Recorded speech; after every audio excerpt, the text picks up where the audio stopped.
gba ìṣẹ́gun lọ́wọ́ aninilára.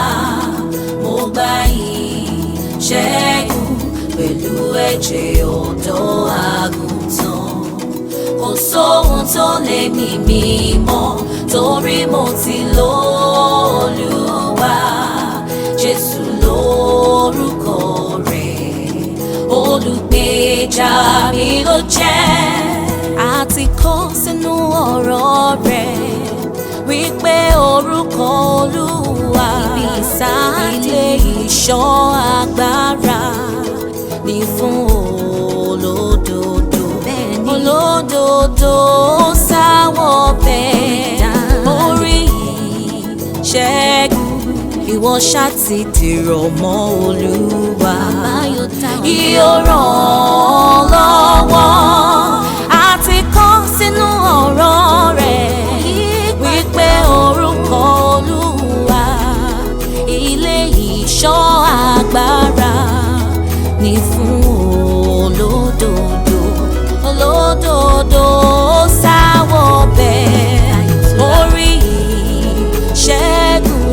Ìwọ ṣá ti dìrọ̀ mọ́ Olúwa, yóò ràn ọ́ lọ́wọ́.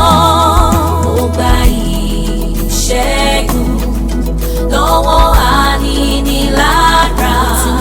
Mo gba ìṣẹ́gun pẹ̀lú ẹ̀jẹ̀ ọ̀dọ́ àgùntàn.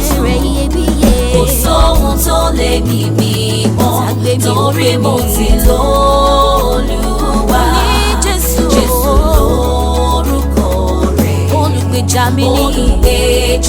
mi ló jẹ́. Aṣẹ́gun àti àjogún ní ìyà jẹ́ nípa ẹ̀jẹ̀ Kristi. Àní ìṣẹ́gun Olúwa bẹ fún wa, kì yóò ṣubú.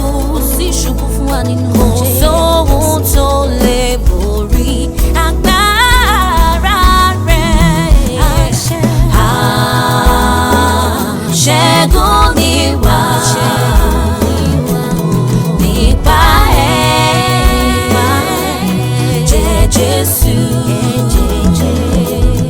Bàbá fún wa ní ṣẹ́gun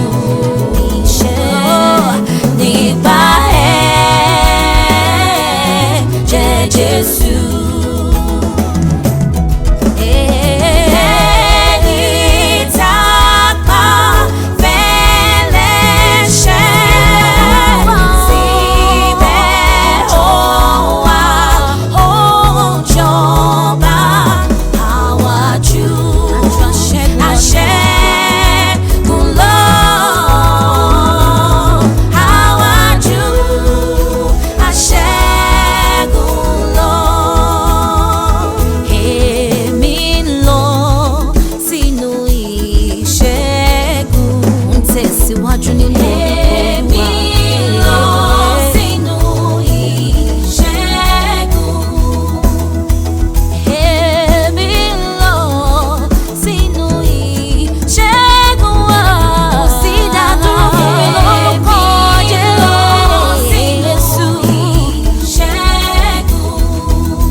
Lórúkọ Jésù ìṣẹ́gun ni tèmi.